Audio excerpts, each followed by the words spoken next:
we need to discuss some things. I'm Brittany Edwards. This channel is a box of chocolates. Thank you for joining me. We're gathered here today to discuss Derrick Jaxn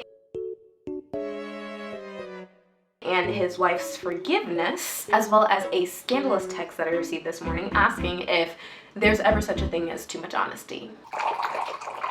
First and foremost, y'all need to leave sis alone and stop clowning, dragging her for forgiveness. Forgiveness is a good thing. We want forgiveness. We need forgiveness. We all want to be forgiven. All these people are out here clowning homegirl because she chose forgiveness. That's a good thing to have forgiveness in your heart, because if you hold on to unforgiveness, then you're disrupting your own balance, your own peace. For what? For who? For why? I don't think there's anything wrong with her choosing to forgive him. What I think we have an issue with is whether or not he's actually changed. Do people change? Is change possible?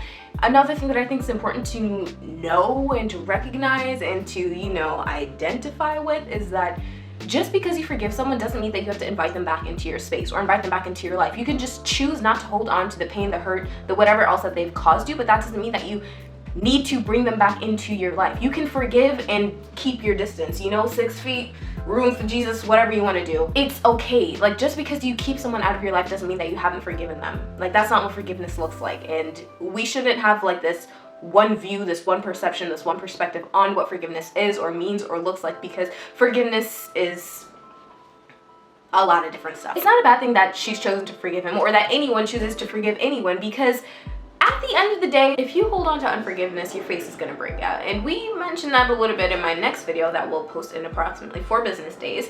Here's the thing though. Her forgiveness of him is rooted in the fact that she says she feels he has changed. She's seen his actions, blah, blah, blah. I don't give one Jamaican budwood if anybody says they've changed, okay?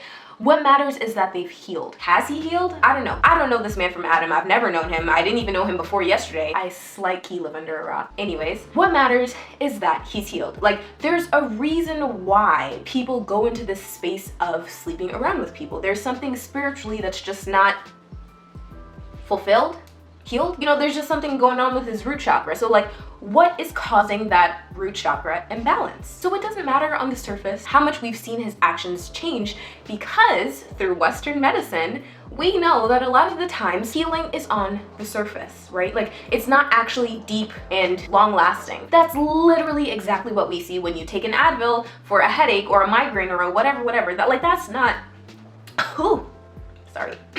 that's not resolving whatever it is underneath. That's not healing you, right? That's just masking the surface. That's what we need to, that's what they need to look at going forward.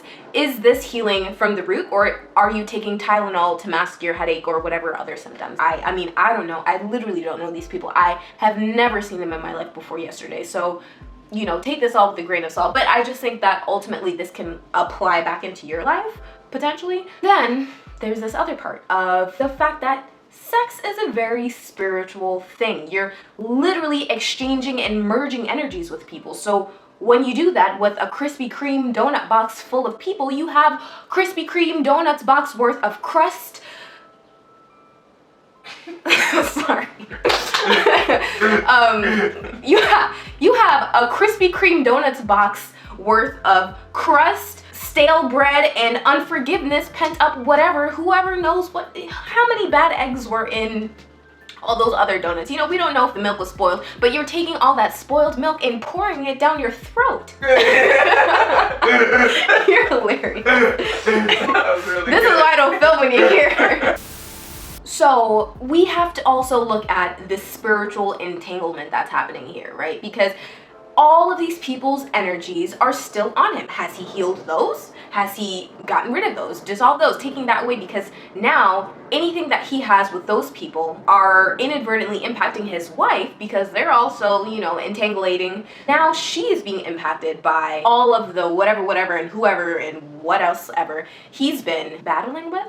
Another reason why we're gathered here is because I received a text from a dear friend of mine this morning saying that her and her husband have decided to have an open book policy, an open door policy, and anytime anyone has any questions, feelings, whatever, you feel free to bring them up.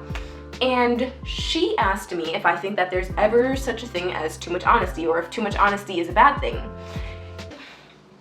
Here's the thing about that.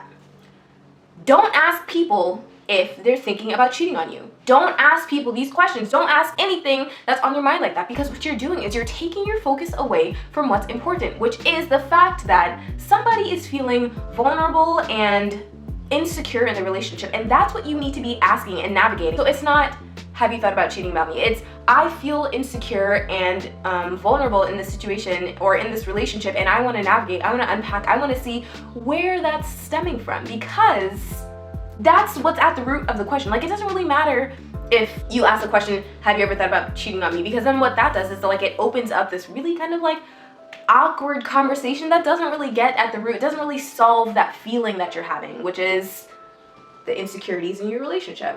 Why are you feeling insecure? What's that stemming from? And then on the other hand, you as a person that maybe you have thought about cheating on your partner, instead of talking about like, yeah, you know, there's this guy at work that I was thinking about, you need to be also unpacking why you've been thinking about other people. Like, what is that rooted in? Is that rooted in a feeling of insecurity in your own relationship? Is that rooted in the feeling that you're unwanted? Is that rooted in personal insecurities, or is that rooted in things about the relationship being unfulfilling or just not meeting the needs or whatever that you're trying to get from the relationship? Do you feel like you're not growing? Do you feel stagnant? Do you feel like there's a lack of excitement? Or you need to be, everybody needs to be asking themselves questions and not asking these surface level things that are kind of just feeding into whatever insecurity or fear or whatever that it is that you have.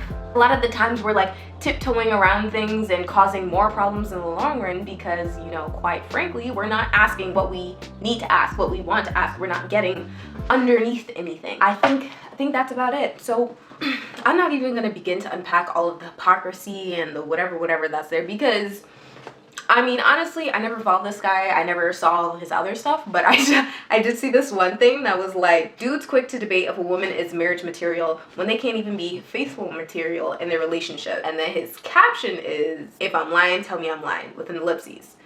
He never said he was relationship material. Like, he's just pointing out facts. I mean, not me, but whoever it was, y'all were the ones that assumed that he was living the life that he was talking about, which I mean is fair. Y'all not wrong for that. Like, you know, there's nothing wrong with thinking someone is living in accordance with what they're preaching. It's just, I don't know if he was claiming that for himself. He was just pointing out facts. And obviously, if he is the one living the most unfaithful life, like, he would be the one to know about this. Because clearly, this is some type of self-reflection thing. I'm not even going to get into the whole cognitively where he's at, because there are a lot of things that are just not adding up. To be fair, math was never my ministry, so like, you know, I could be adding incorrectly. You know, PEMDAS was always difficult. So I don't know how he jumped from A to B, but honey, we gotta talk about some things. Anyways, I appreciate you stepping in today, having a seat, and discussing with me this very hot tea. Click subscribe to join the tribe, and see you next time. You provided great commentary. You think so? Yeah, I was cracking up the entire time. I mean, now that you said that, I might put that at the end. But like, I didn't plan on it. I was thinking of that too. I was like, that's just a perfect snippet you would have penned to the end. Click subscribe to join the tribe, and I'll see you next time.